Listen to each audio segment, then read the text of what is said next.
All right, so hope you enjoyed the little break, and of course Bjarna's talk. Thanks for the questions. We'll get to more questions later, probably tomorrow. For the people that are watching online, we have your questions. They're excellent. Keep them coming. As I said, we'll prioritize the people in the room since they're actually here, but we try to get to your questions as soon as we can. Right now, we want to move into more of the implementers series. We had the nice designers talk. Sean Parent is a principal scientist at Adobe. It also happens that he was Alex Stepanov's boss for 5 years. Please welcome Sean Parent.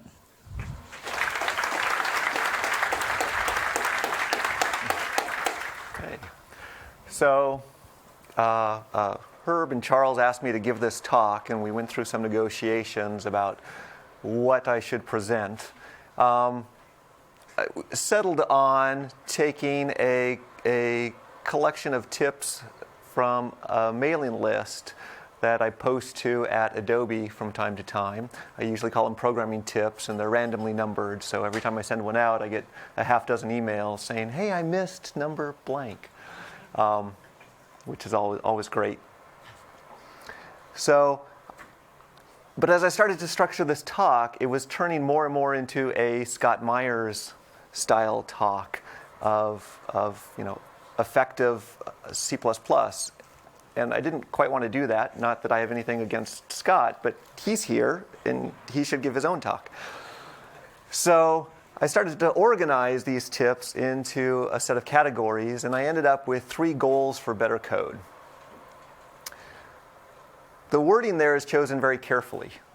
So I didn't want to call these guidelines, and I didn't want to call these rules. I wanted them to be goals. These are things that you should strive for in your code that are not always easy to accomplish. And maybe you can't always pull them off. But the closer you come, the better your code will be. So goal number 1, no raw loops. So what do I mean by a raw loop? Well, a raw loop is anything that's inside a function where that function is doing something that's much more than just that loop, right? It's easier to show with an example. I worked at Google for a year, a few years back, and this code is actually from Chromium OS. So you can find this code someplace online. This is an older version of it. It's been improved quite a bit. But I was handed this piece of code for my first code review. Okay, and we can see that this is a method, reposition expanded panels. And we've got this loop in there. Now, if this were the complete function, this wouldn't be too bad. Although even this loop I find to be pretty messy, right? So that's the loop that I'm talking about. We've got a fair number of things going on in there, including erase and insert, which always concerns me when you get operations that have linear complexity stuck inside of a loop. Because now I'm starting to wonder, is this thing, n times n m complexity? Is this a quadratic thing? I don't know. So I've got these checks here that look to be redundant. I've got a comment here that really doesn't tell me what this loop is doing. Okay, so next we're checking, but in the middle of the loop we're doing an erase and an insert. I don't know how that's a check. Okay, but this isn't the whole function, right? If we go down, we'll see we've got another loop. And another one. And another erase and insert here in a conditional. I'm just going to call that out for you. Let's see here. That's failing on me. And if we go down, we've got another loop. Yep, I'm backing up. Sorry, we were going back up there. Okay, we got another loop there, a while loop. We got another loop. This one with a reverse iterator. So let's figure out what that is. And we got another loop down here at the bottom. And that's the end of my function. So that's what I mean by raw loops. Okay?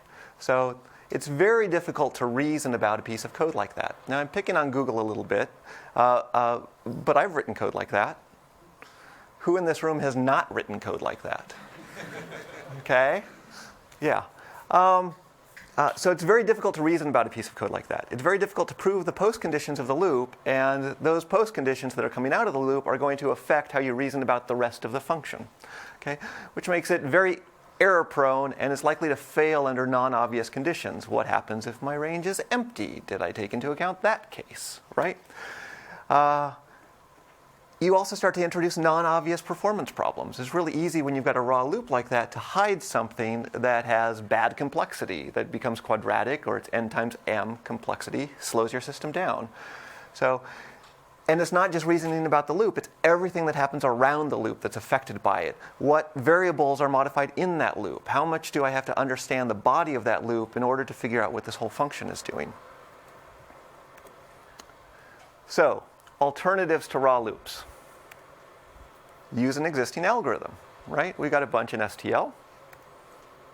Prefer the standard algorithms if they're available. That just makes it easier for the reader of your code to come along and know what you're doing. People know what sort is. Implement a known algorithm. If it's not in the standard library, go look it up. Okay? You might find it in Knuth. You might find it in any number of good books. And implement it as a general function.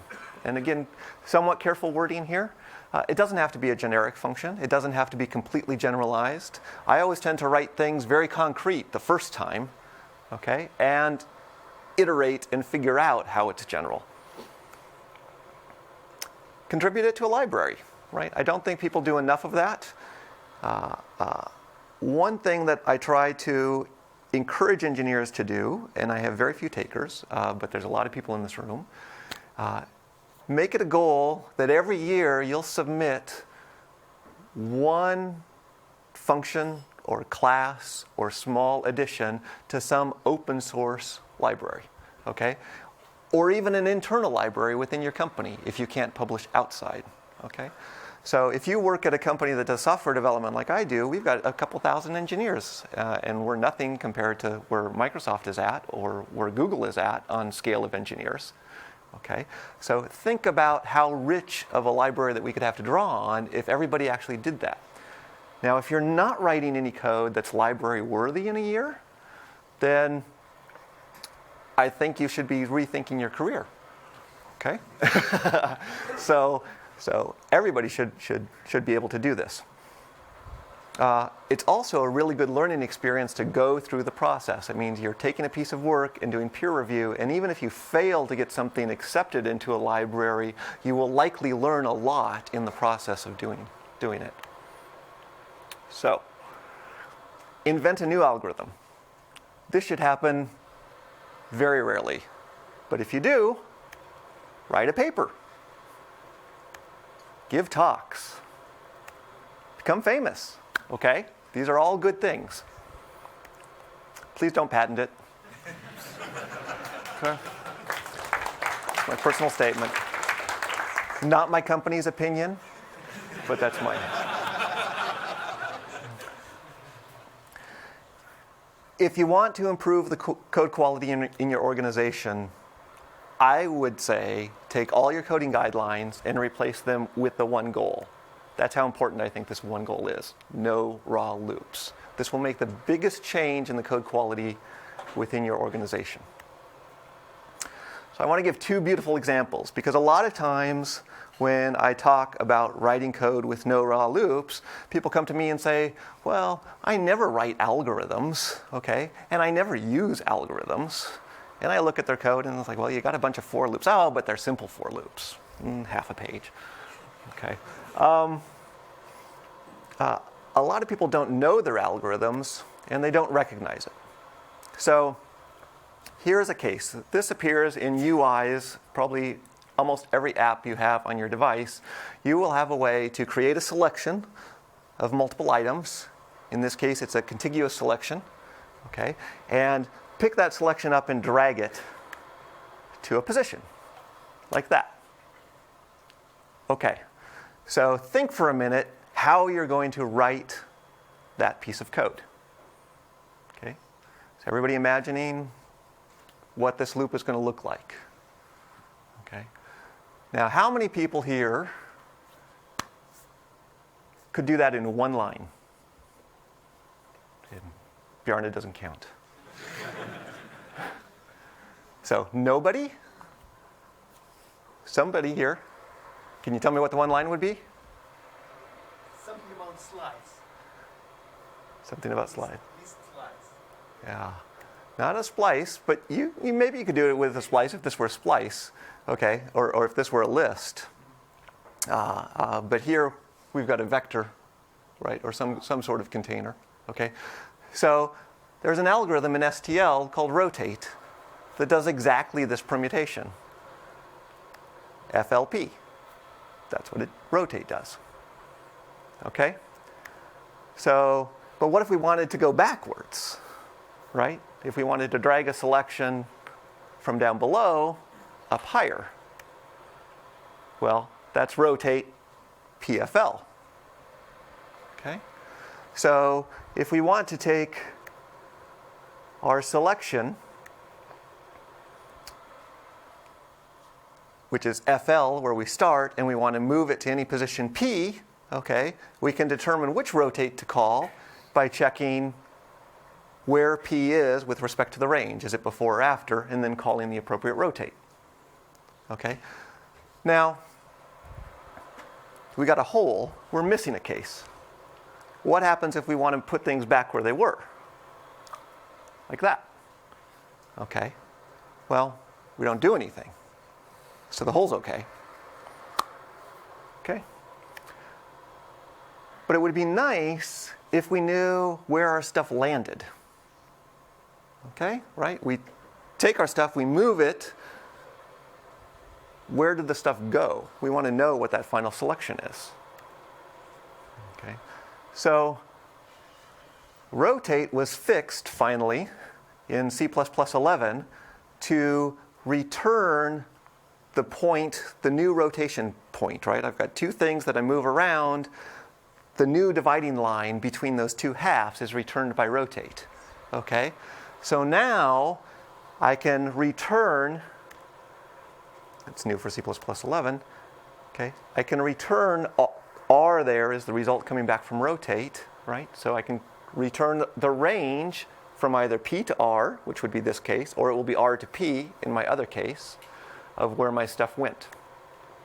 Okay? And in the case where things don't move, I just return where they are. So there's my third case. So I can come up with a good name for this function. We'll call it slide. Okay? And now we can take and we can slide a range F to L to any location P. Okay? Now if you didn't know what rotate did, and you were tasked with dragging things around within a UI and doing this permutation, you would probably write some pretty horrible code. Okay? But what about this case? What if the user can create a disjoint selection? Okay? So they can select multiple items and move all of those guys to some position P. Like that. Okay. Same task. Everybody think about how they would write that. Okay. Anybody know? Okay. That seemed like a hard problem to folks? Yeah? No? Maybe? Okay. So what if I told you that this is actually a simpler case than the other case? Right? Let's break it down. Okay? Let's take just the bottom half. We want to take the selected items and move them to that position. Something we notice here is that when we have these things selected, okay, they will never cross that position line. Okay? I will never end up with items above that. And it's easy to prove because I only have so many items below that, right? I'm taking them up. I'm going to end up with the same number of items, so nothing's going to migrate above. Well, there's an STL algorithm that does exactly this. Right? It's called stable partition. Okay? Stable partition says take the good guys, the selected guys. In this case, we have some predicate S, which is marking our green guys, our selected guys. Okay, and take the selected guys and move them in front and move everything else down, but don't rearrange their relative positions, hence stable, right? An unstable partition would let you shuffle things around within the relative partitions. Okay, so doing this is just a call to stable partition. Okay, well, this half then is just another call to stable partition, but in this case we have to negate our predicate, right? We want the bad guys first and the good guys second. Okay, so we get that. Okay, so we can do the two together and we get this. Now we want to return where did all of our stuff go, just like we did before. Okay, now in this case, stable partition returns what's called the partition point, which is the point between the good guys and the bad guys. Okay, so we've got our two stable partitions returning two locations, so we just make that into a pair and return the pair. Okay, and we can call this function gather. The name was actually suggested to me by Marshall Clow, who stumbled across this working on Eudora, which was an email reader. He works at Qualcomm, and Eudora has a feature where you can hold down some chord key and click on a message within your mailbox, and it will gather all of the messages that are similar to that message right around that. Okay? So exactly the same function. Okay, so how many people are surprised by this? Quite a few. How many people did not know what stable partition was? Most of them. Yeah.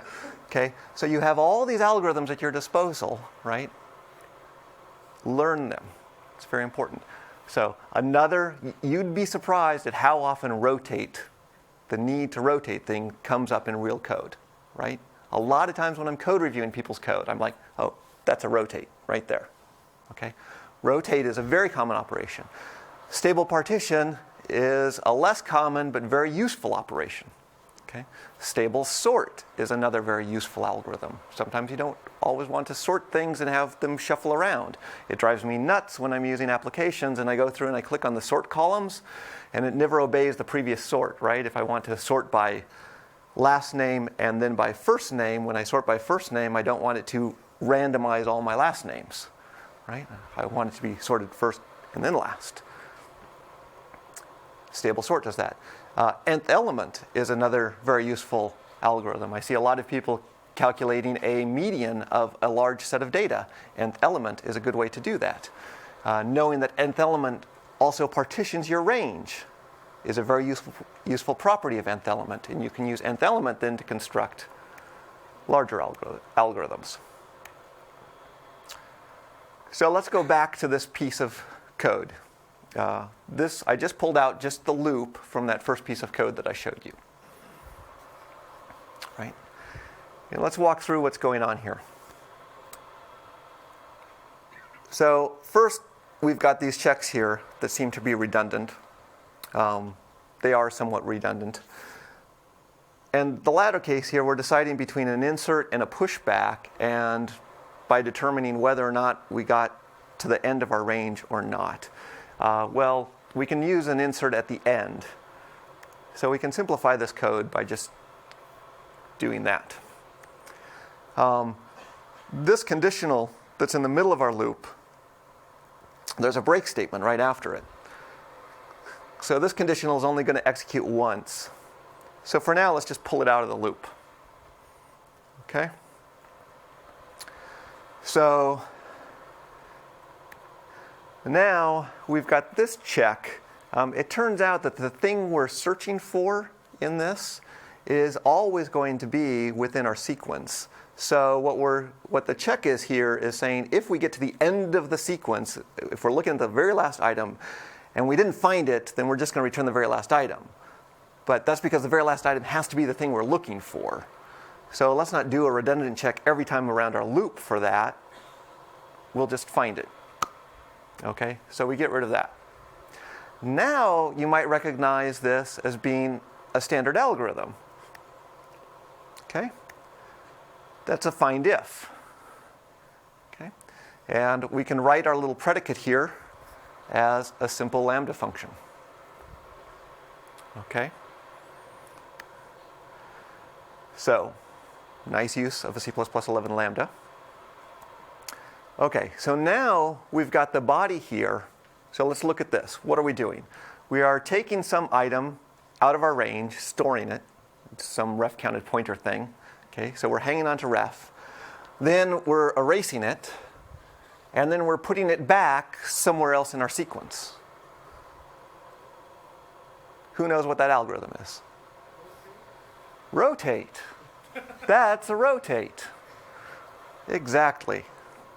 It's a very inefficient way to implement a rotate, but that's a rotate. Okay?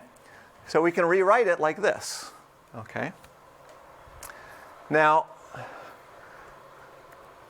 we've got this test here. Does our panel not equal to our fixed panel? Okay, what we're actually testing for here is the range PF empty, which was a very important test to make when we were doing erases and inserts. Okay? But it's not so important now that we're doing a rotate, because a rotate of an empty range is going to do nothing. Okay? So that's a redundant test. Okay? So now we've got that messy piece of code down to a find if and a rotate. And the code here is considerably more efficient than the previous code that we had. Okay? So if we actually looked at the rest of the function, well, now we can see that the comment that we had was really applying to the find portion, okay, not the rotate portion. But it was really only if we're finding it on the left side, okay? So we're only searching up to our element. And it turns out that everything within that range that we're looking for, we said we're going to find this thing. We've got a less than or equal to comparison here, which maybe you might think implies that this stuff is sorted. Well, if you read the actual function, you would find that yes, in fact, everything except for the item we're looking for is in sorted order. Okay? And we know the item that we're looking for because of f. We just calculated it as f right there. Okay, so we'll just raise that calculation up, and now we can replace the find if with a lower bound, and we can do a binary search for that guy. And if we don't find it, we do a rotate, which doesn't do anything. Okay, so now the code before with the find if was perfectly fine and reasonable and would work. Okay, but now we just took something that was linear complexity and we cut it down to being log n complexity. Okay, so the code gets a bit simpler. Okay, so if we went through the rest of the function, which I'm not going to bore you guys with the tedious nature of that, what we would find is that this rotate here is half of a slide operation. Okay? If you remember back to the slides when I was showing you the code, I called out that there was a conditional insert and erase further down in the code. That's the other half of the slide operation. Okay? So, none of the special cases that were in that loop were necessary. Okay? They all collapse out. So not only did we eliminate the loop, we eliminated all the conditionals. Now we just have straight line code that's very easy to read and very easy to reason about.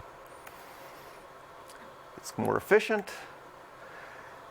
Now, okay, it turns out that where this code is used is actually dragging windows within Chromium OS. Okay, you got a list of windows that you can kind of zoom out on, and you can drag a window from one position to another.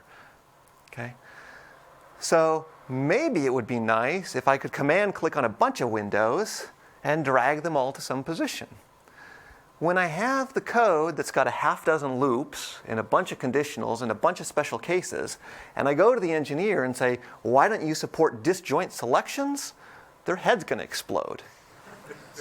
Okay? It was a very complicated thing. But now that we get it down to a rotate, and then we see, oh, this is really a slide. And if you look at that whole entire function, it's doing three things. It's finding the position P, where things are going for the slide, doing the slide, and then updating the coordinates for all the windows, getting them back into a sorted order. Okay? So that function's doing three things. But once you simplify the function like that, now you can say, instead of just having f here, where you see our range is f to f plus 1 as our selected item, right? If we were using slide, it would be a trivial transformation to say, well, maybe instead of passing f around, we could pass a pair of points and make it contiguous. Or maybe we could just pass a predicate function around and make it discontiguous and replace our slide with a gather. Okay? So, now a little seasoning. Use a range library. Bjarne showed lots of examples of this. It's very trivial to kind of wrap an existing algorithm so you don't have to always say begin and end, which is pretty tedious. Boost has a nice range library in it. ASL, which is the Adobe Source Libraries, also has a range library. So that lets you, instead of saying find begin to end of x, it just becomes find x in A. Okay. Have many variants of the simple algorithms. So find and copy are very simple algorithms that you're going to use a lot. So don't be shy about having, copy bounded, copy with a sentinel, copy n. Okay, so you're going to be doing lots of different kinds of copies. You're going to be doing lots of different kinds of finds, right? So have just a whole collection of them. Look for interface symmetry. What do I mean by this? Well, let's take a look. Here we're sorting a bunch of employees by last name. Okay? So we're using a little lambda function there to get to last name. Now, once my data is sorted, I can use lower bound then to look up an employee. Okay? But look at my comparison function in lower bound. Okay? In lower bound now, I'm comparing an employee against a name, against my string, my last name. Okay? Now, it's really easy when I have these two comparison functions that are closely related, right? I have to be sorting the same way I'm calling lower bounds in order for this to work. It's really easy when they're written subtly different for me to come back and say, well, maybe I want to organize my employees in ascending order instead of descending order. So I'll swap my comparison and sort, and that's going to break my lower bounds. Okay? And I might not see it. So instead, if you pulled out the commonality of those two things, which say really what I've got going on is I've got a projection function that's getting me to the last name. Okay? So then I've just got a comparison function on the last names. So this is a line, this is what I would write using the ASL library, right? I could say sort everything in A by less, okay, by last name. Okay, and the last name there, it's a pointer to a member.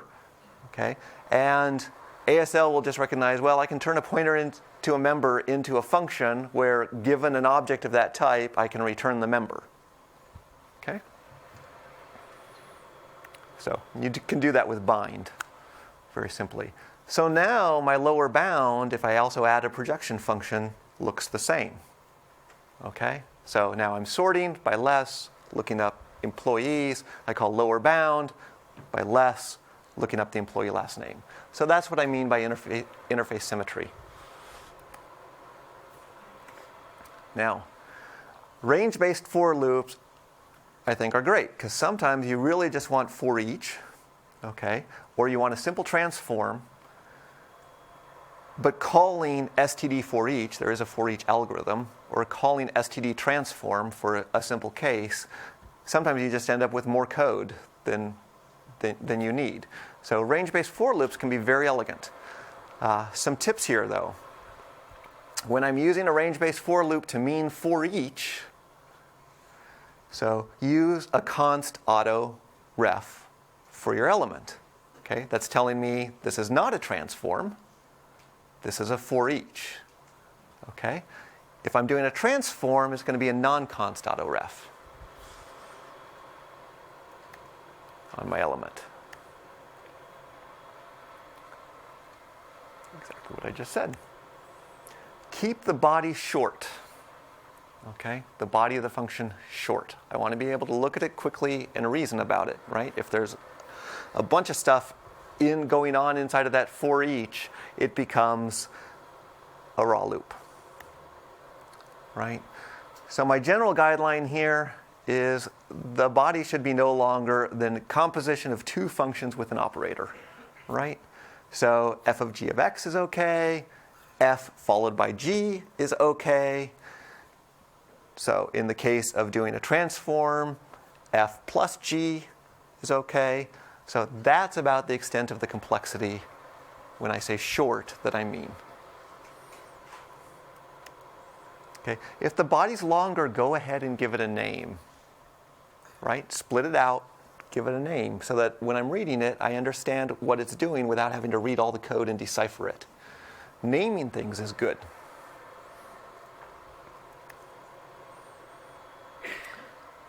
Another tip.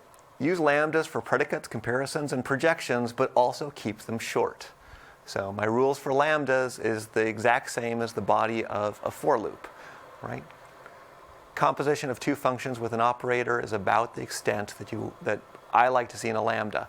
So a lot of times I will see people write these really long comparisons, and it's the same thing that Bjarne put up on the slide for mergeable, right? Right? You can't get mergeable out of a list of 8 Boolean predicates all anded together. Okay? So lambdas are great, but if they're long, use a function, give it a name. We can use function objects with template member functions to simulate polymorphic lambdas. This is something that I believe is getting added for, there's going to be like a less t and greater t in C++ 14, if I've been following the proposals. And you saw earlier, or in my example here, where I just say less paren paren, I didn't have to say less bracket string bracket paren paren. Okay? And the way to do that is, instead of having less be a templated class, less has a templated member function. So here's an example where we write one for last name. Okay, so now I could just say last name paren paren to get an instance of that, and whatever thing I hand to it, it would return x.last for that thing.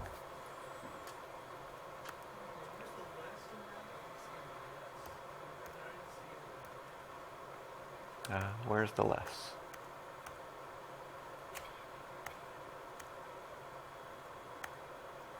So in the lower bound expression there, parent comma less. Yeah, but where is that? How is that implemented? That's not. Oh, I didn't give the implementation here. So, but the implementation would look much like last name, except it would take two arguments, x and y, and return, x less than y.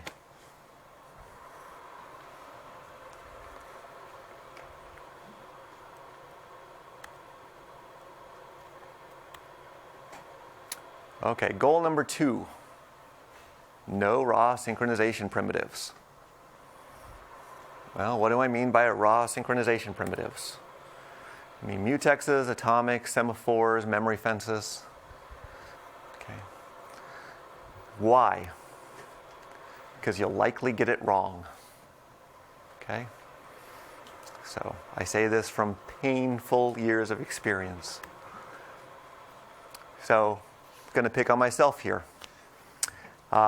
This is a clip from a copy on write data type, which was a smart pointer type class that I wrote some time ago. It's got an atomic count in there. You can see I highlighted in red all the atomic operations. Okay. There's a race condition between those two statements. Can anybody see it?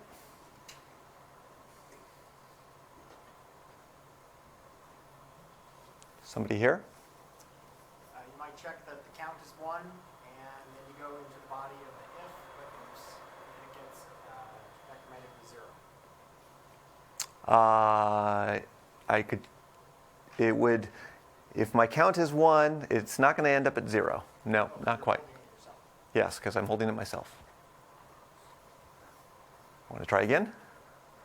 So for people who couldn't hear that, what he said is when I decrement, or when I check it for 1, then when I do the following statement, it could fall to 0. But it can't because I'm holding on to it. That's what I'm checking for. So if anybody want to try again? Yeah, the else clause is supposed to be executed if someone else is holding it. By the time you get there, that might not be true anymore. Right. So, and specifically what happens here, so if somebody else is holding on to this, at the time that I do that first check, then I'm going to fall into the else clause and I'm going to make a copy of my object. Well, while I'm making the copy of the object, somebody else could let go of their reference. At the time that I do my decrement here, I'm not checking to see if I need to let go of the object with that decrement, right? So I'm doing my decrement, somebody else let it, now I've got the only reference. My ref count falls to 0 on that last decrement, but I didn't delete it. Okay, so the fix here is to do that.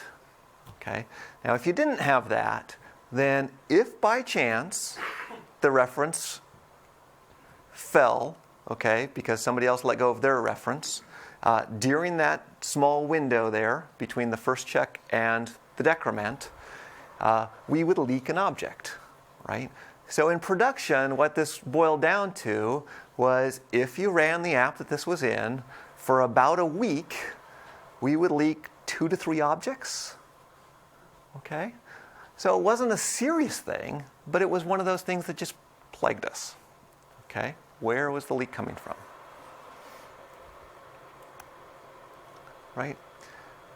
Now, the other thing, why no raw synchronization primitives, besides you'll get it wrong, and I've done things like call up Hans Bohm, who did the memory model, and said, is this right? You know? And he looks it over and goes, I don't know. Okay? Right? So here's the model that a lot of people have around threading, is they say, well, I've got this object, right, whatever object I'm working on, and I got a bunch of threads pounding on my object. And so I need mutexes, right, to control all that pounding.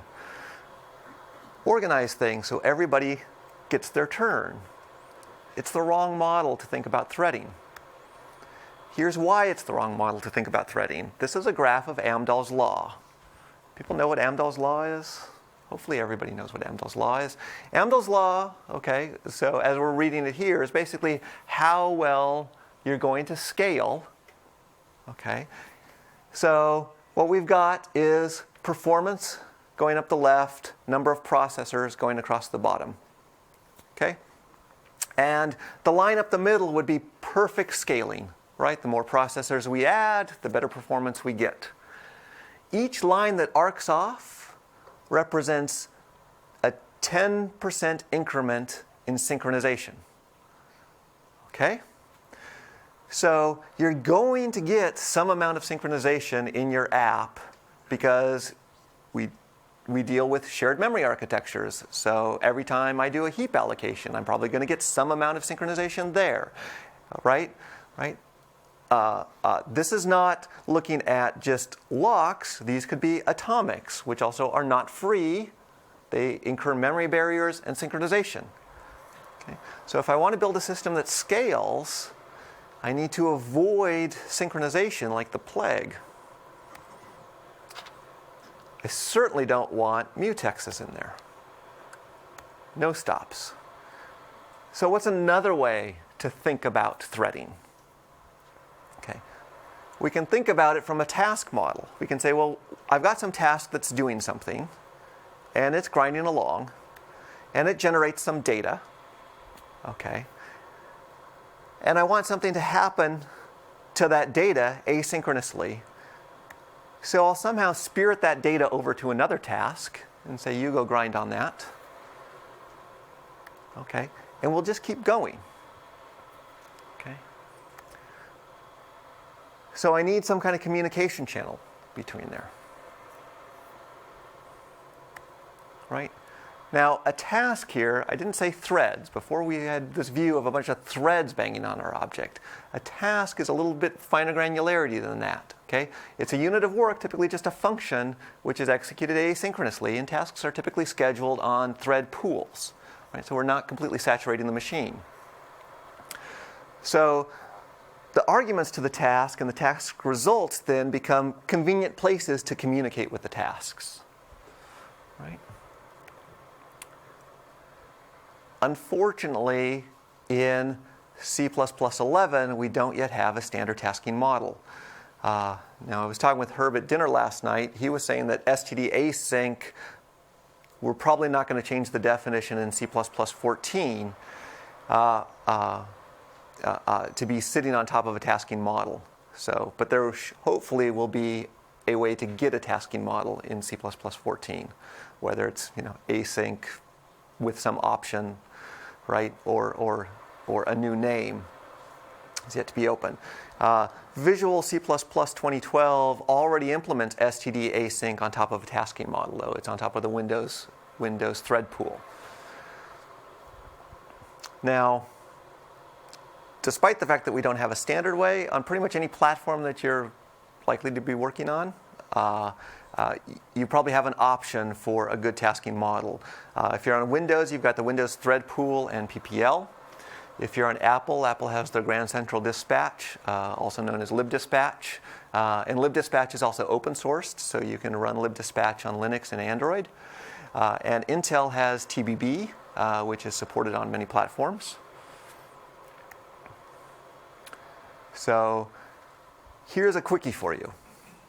Just put this on a slide. I'm not going to walk through all the code to understand, but this is a task-based, hopefully C++14 compatible async built on top of libdispatch, right? So if you happen to be working on Mac or iOS and you want the same semantics that you've got on Windows with std async, here's an implementation for you.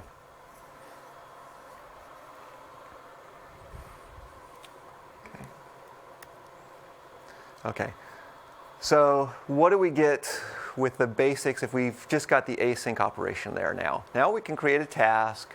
Our task has some args to another function, which it feeds into that to create a new task. Okay, so async gives us that line of communication. And the two guys go off in parallel, calculating away, and we're all happy until this guy wants the result back. Okay, because then he comes along here and he says get. And what happens? We say, well, let's wait. Okay, let's block this until this guy's done, and then it moves over, and that guy goes away, and now we get our result back. Okay, not horrible, not ideal. So we got two problems there. During the get, we're blocking a thread resource. Okay, so we've got one thread resource tied up. And any subsequent non-dependent operations within our first task there are also blocked. Okay? So unfortunately, C++11 doesn't have any notion of dependent tasks. Makes sense. It doesn't really have any notion of tasks. GCD, which is Apple's solution, has serialized queues and groups that you can use to build dependent tasks. PPL has task chaining, so you've got then clauses that you can use.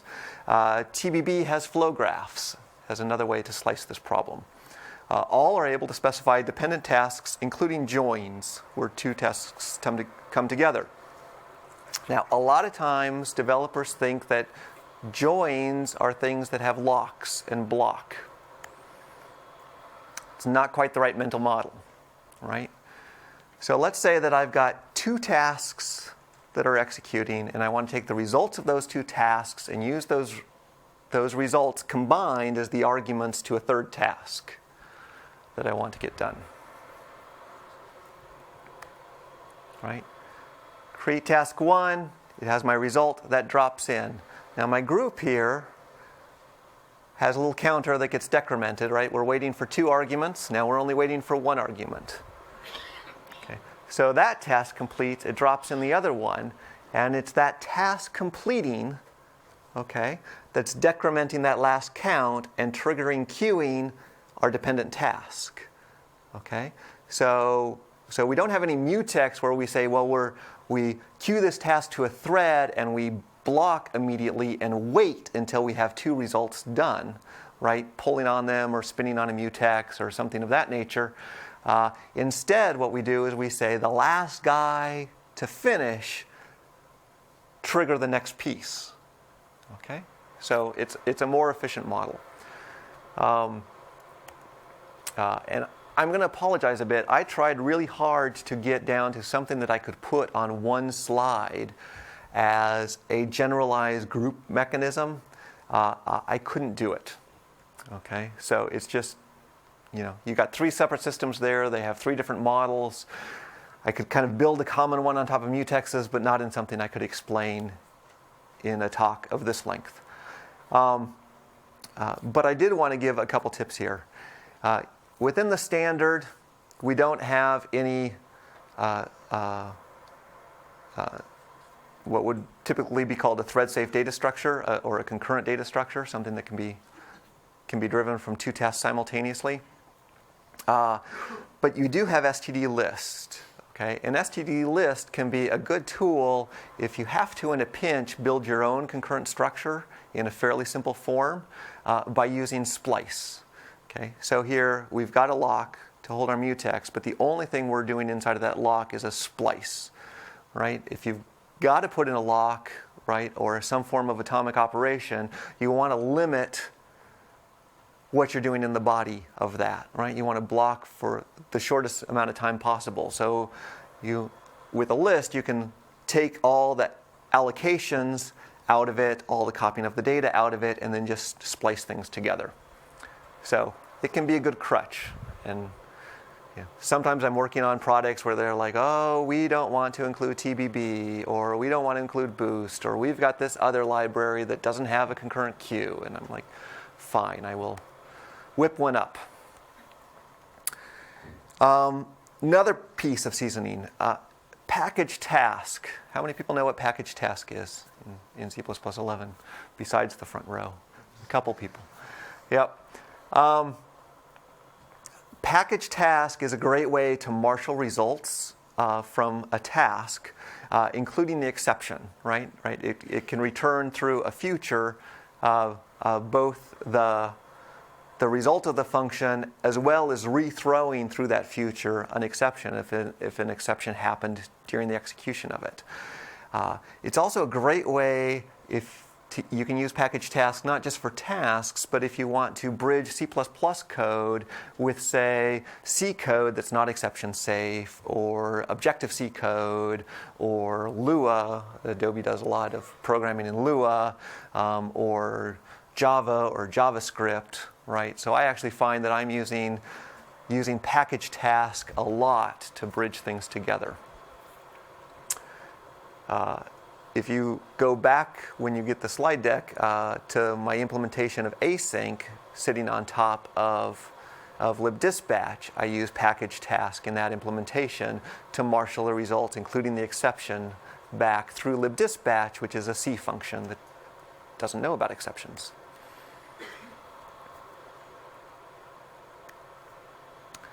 And that brings us to our third rule.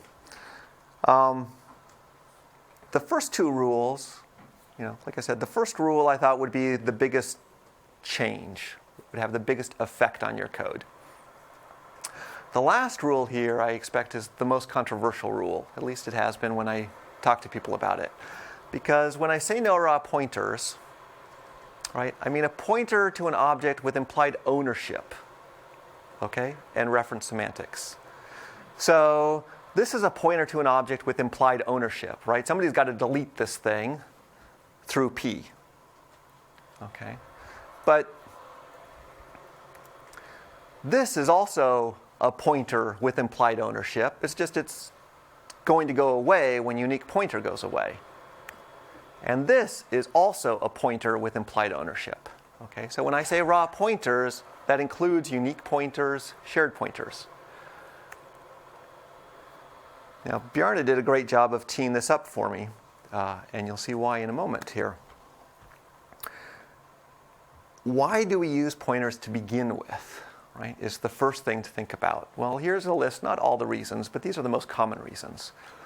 So we use pointers when things are runtime variable sized, okay, which is sometimes because things are runtime polymorphic, or because they're a container, right? An std vector has a pointer to some block inside of the vector, okay? So that would be a reason why we would use pointers. We use pointers to satisfy the complexity and stability requirements within a container. So list contains far more pointers inside of it, probably heap allocation for every node within the list. And that's to give you certain complexity requirements on how you manipulate a list versus how you manipulate a vector, which would probably be one contiguous block. We use pointers as shared storage when we're communicating with things asynchronously between tasks, right? Futures, message queues, these things are all going to have a shared block within them. We use pointers when we want to optimize copy, right? We might use them through copy deferral mechanism, like copy on write, immutable items.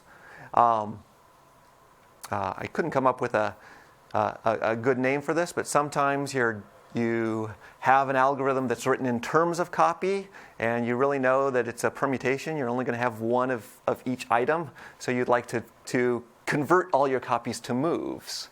And one way to do that sometimes is to use pointers. And we'll use pointers to separate interface from implementation, right? But for containers, we've already moved largely away from intrusive to non-intrusive STL-style containers, right? How many people here remember coding where to do a linked list, you would inherit from your node class, right? I think there's a couple of us old guys hanging around here. That used to be the norm. You would have these intrusive containers, and every thing within your view hierarchy would probably inherit from some linked list node to build out that view hierarchy.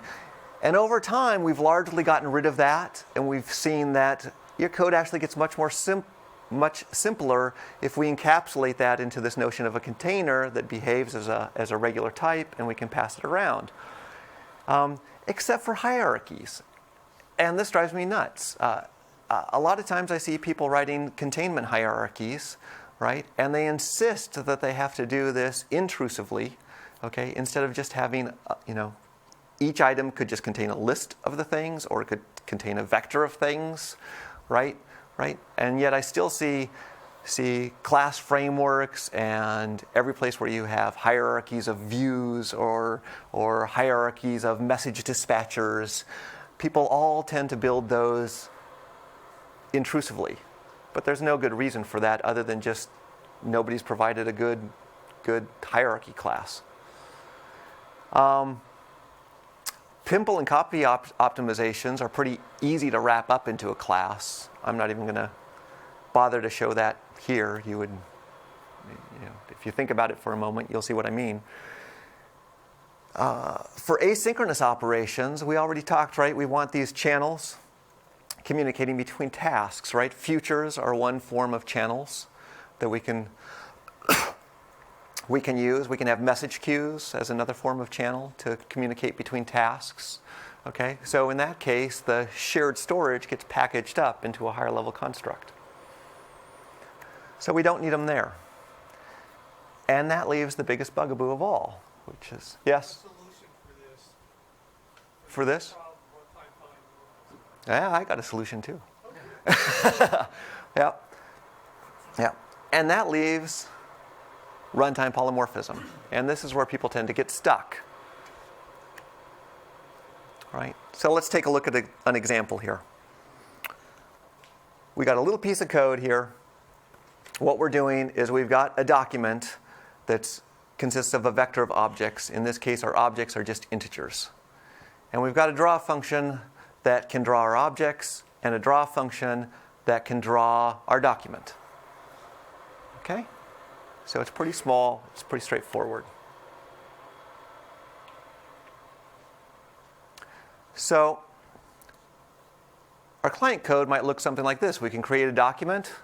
We can add a bunch of our objects to it, and we can draw our document.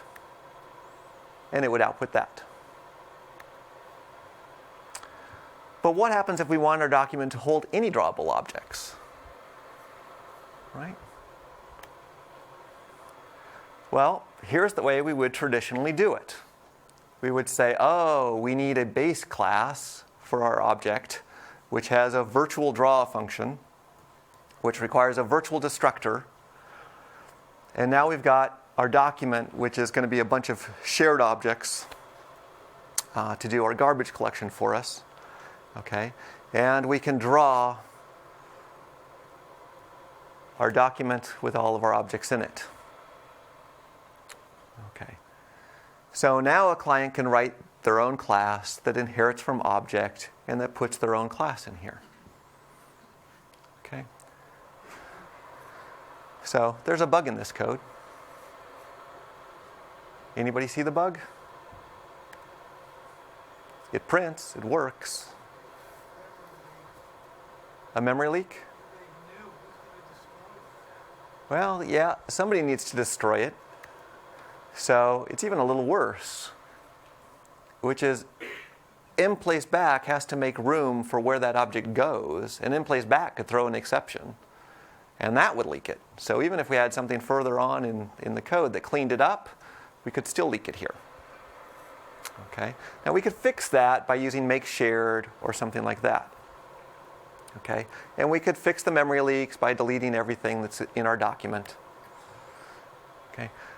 But there's even a deeper problem, which is we change the semantics of copy, assignment, and equality for our document. Okay? In the original code, if I wanted to copy a document, I would just take a document, create a new document, 2 would go over, I'd get a copy of my document. Now if I create a copy of my document, I get a copy that's sharing pointers with my other one, and I modify one and the copy changes. That's not a copy.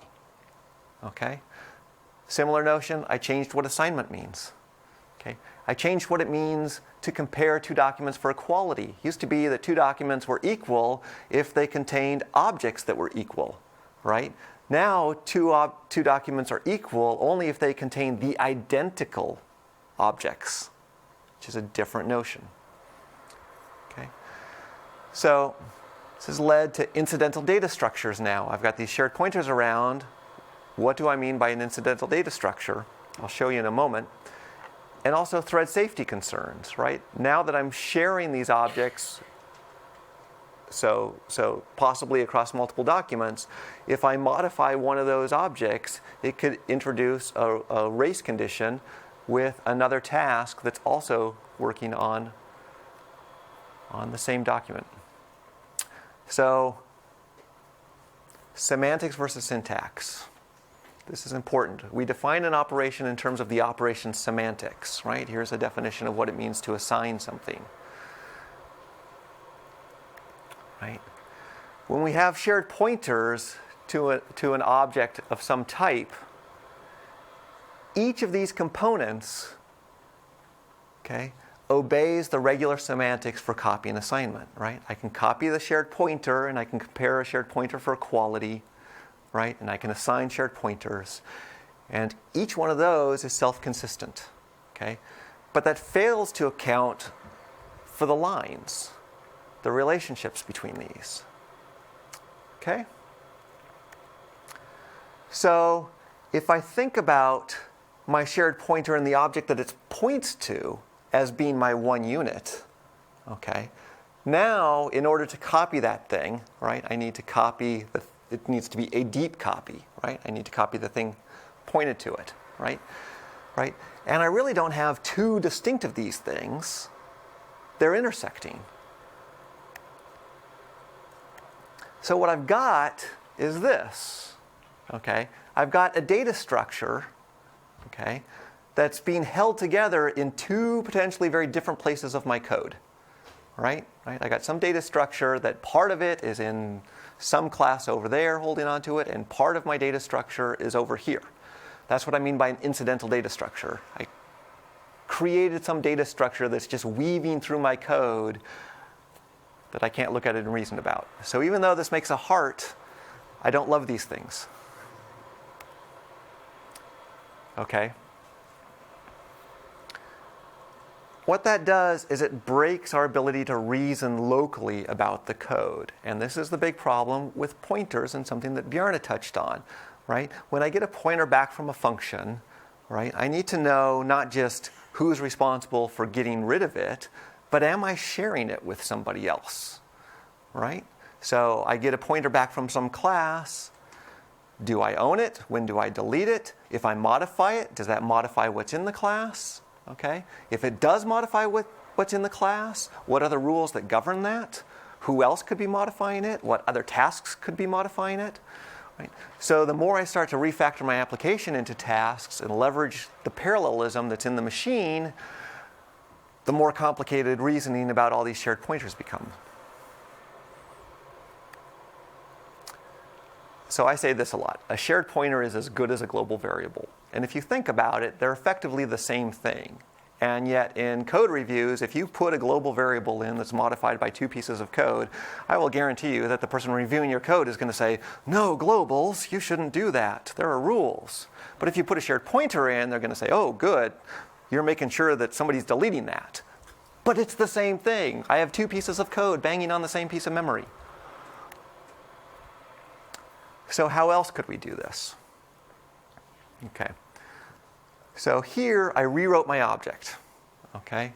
Now this is a bit more complicated, but what I'm doing is in the middle there you'll see the concept T, which is basically my base class. Okay. It's pretty much identical to the base class I had up there for object before. But now, instead of that being the interface to my thing, okay, what I'm saying is you just pass in anything that's going to satisfy the requirement of being drawable, okay, and I will construct the instance of the subclass inside of this. And if you'll see in the bottom, I've got a shared pointer, but it's a const shared pointer, okay? And const shared pointers I object to much less because they have the same value semantics, okay? So now I can't, if it's a const shared pointer, I can't have two tasks modifying the same object. I'm protected from things like that. I can't have two pieces of code modifying the same object. So my shared pointer here is just an optimization of copy. Okay? I don't have to copy these things because they're not mutable. Now, an interesting observation is that when you have polymorphism, I'm not convinced that mutability is ever a requirement. Okay? So if you wanted mutability in something like this, there's a few things that we could do. We could actually make copies, in which case the code would get a bit longer.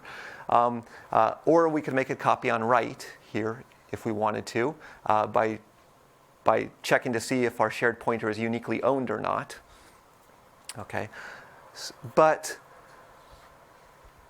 if you think about it, if I've got some class and it's got some operation on it, and the operation is not a const operation, it's something that's setting a property of it, then the odds are I only have one representation of what that property is. It's trivial to construct counterexamples where I could say, well, I want some polymorphic sequence, which is either going to be a vector or a linked list. But in practice, that isn't particularly usable because now my polymorphic object has the requirements of that thing for the complexity requirements are some mix between a vector and a linked list, right? You're probably better off just making the decision and saying at the top, I will have a vector or a linked list. So I've yet to be convinced that in practice mutability is a requirement. Now here's how we go ahead and we just have back to our vector of objects. And we go back to the old draw function that just draws our objects, right? So now we can write a piece of code that looks like this, where we create our class, and it's got a draw function, and we put it back, and just as in Bjarne's example with the, I think he called them gadgets, right? I don't have to new my object, okay? So this has other nice side effects now. I'm separating the requirement of polymorphism to the place where I'm using the polymorphism in the document. And if you see here, my class doesn't inherit from anything, right? It's no longer entangled, okay, with the notion of my document through inheritance. So That's a really nice feature. That means I don't need multiple inheritance, and I don't need multiple virtual inheritance, okay? And I don't need diamond of death class hierarchies, right? If I want to use my class in some other polymorphic setting, it just has to satisfy the requirements for that other polymorphic setting.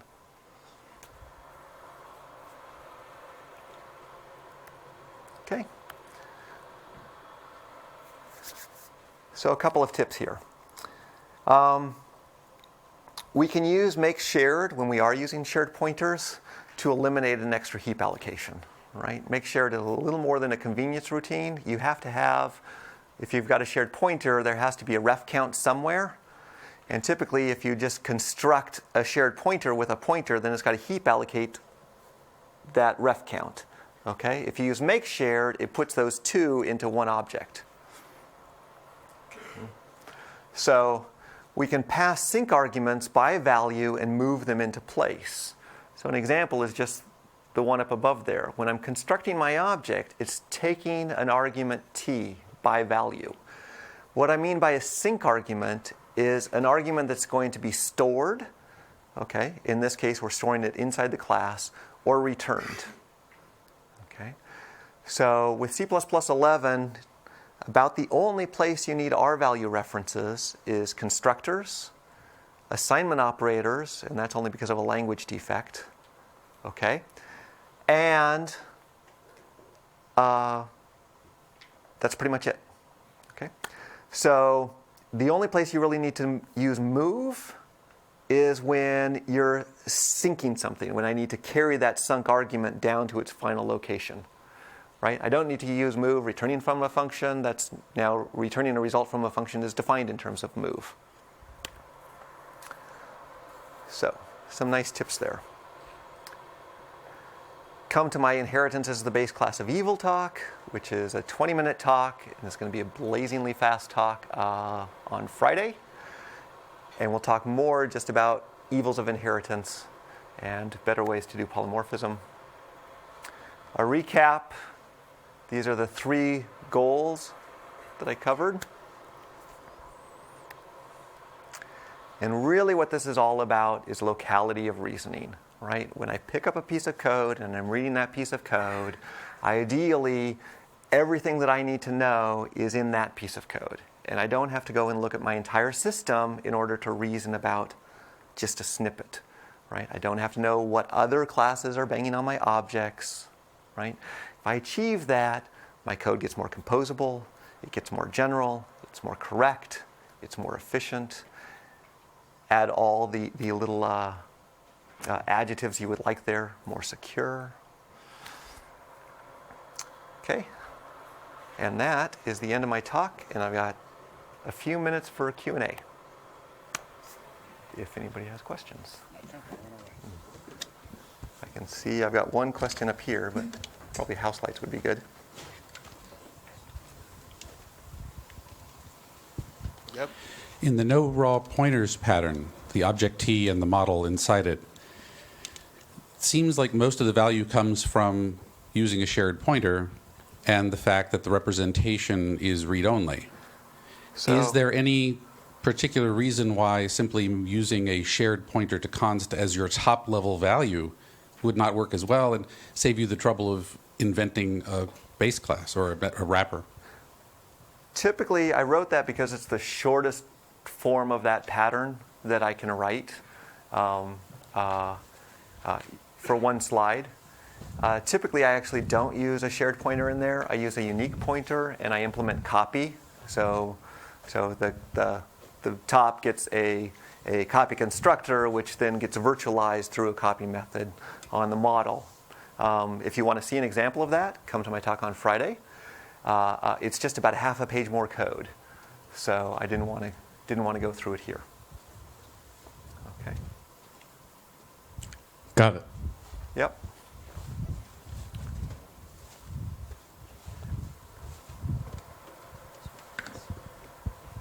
If you go back to the 56th slide, you have a list splice Yes. going on. I'm curious if your standard library implementation is I mean, as far as I'm aware, C++11 requires that splice be linear time.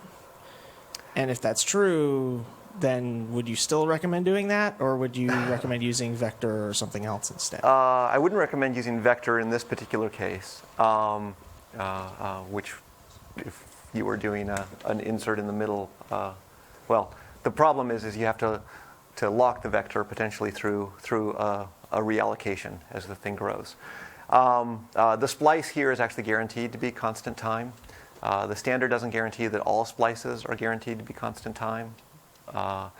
There's a trade-off for people who don't know between guaranteeing that splice is constant time and guaranteeing that size is constant time. And the standard decided with C++11 that they're going to guarantee std size is constant time, which means that there's one case where splice is not constant time. And that's basically where I'm splicing from the middle of a list into another list. Here, I'm splicing an entire list, so size can still be implemented in constant time, and there's no conflict.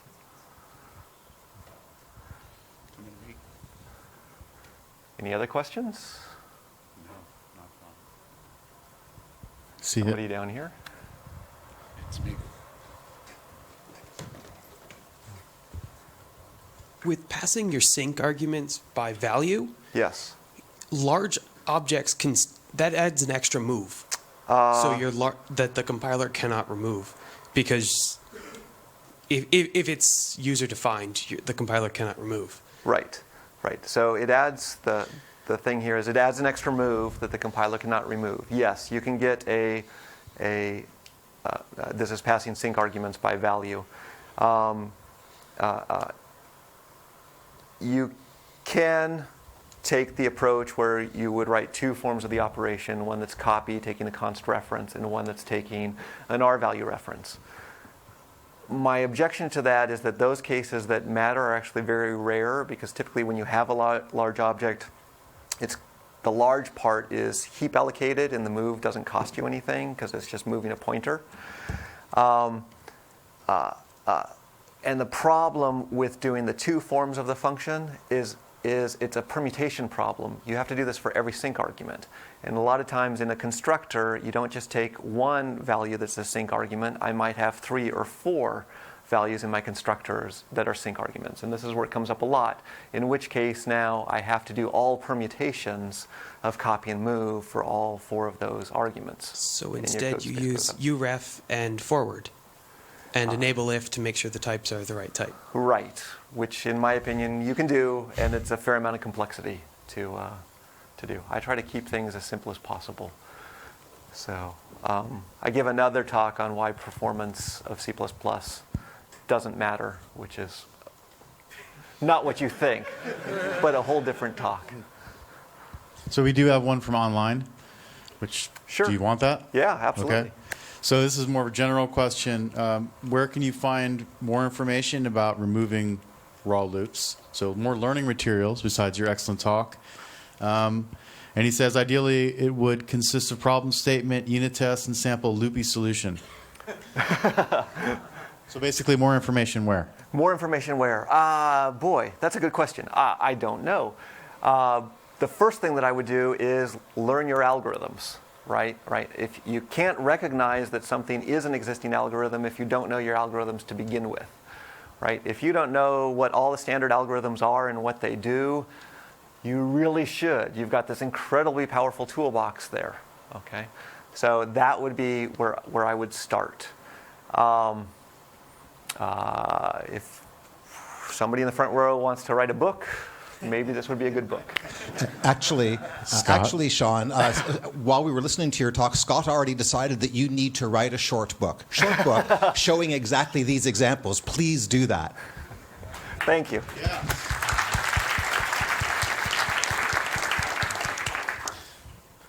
All right. I think it's 12:15. The lights just went down for some reason. I guess no reason. One more question, anyone? We have one right over here. Okay, I'll go give it to you. Well, you can give it to him. See him? Raise the hand. Yep. 5. On that last slide, I just had a small question. last slide. The one that had the pushback, the synchronized there. Oh, yeah. Why is it preferable to write the code that way and not to just do a pushback underneath the lock Not guard? just do a pushback, because if I do the pushback underneath the lock part, then I'm going to get a heap allocation for that node inside the lock, okay, which is going to be a longer operation than the splice. So I'm going to be blocking for more time, right? So if I have multiple threads who are using this concurrent queue, it's going to greatly increase the amount of synchronization that I have going on. You'll also invalidate if you have What's that? vectors. You'll also invalidate if you use a vector and other threads who have pushbacked and then obtained a reference to the item will not be happy. The Yes. list doesn't do that. So Yes, and I didn't show what DQ looks like. And there's an interesting thing here. If you actually put the entire implementation up here, there's another piece missing, which is usually a useful piece of information for a concurrent queue that very few concurrent queues have, is did the queue go dry? And what I mean by that is did somebody try to dequeue an item and there was nothing in the queue to get? Okay, so typically that's a very useful piece of information because you're using concurrent queues to string tasks together, and when the queue has gone dry, then you want to queue the next task. Okay, so normally actually my enqueue would return a bool, which is did this queue go dry? Okay, which has to be communicated between the DQ and the NQ side. You can't determine whether or not the queue's gone dry from the NQ side. So just another tidbit if you guys actually want to implement something like this. And my clock stopped, so I could go on forever. I've forever got 1 minute and 16 seconds. Yeah, I think we're done. Thank you. Wrap it up.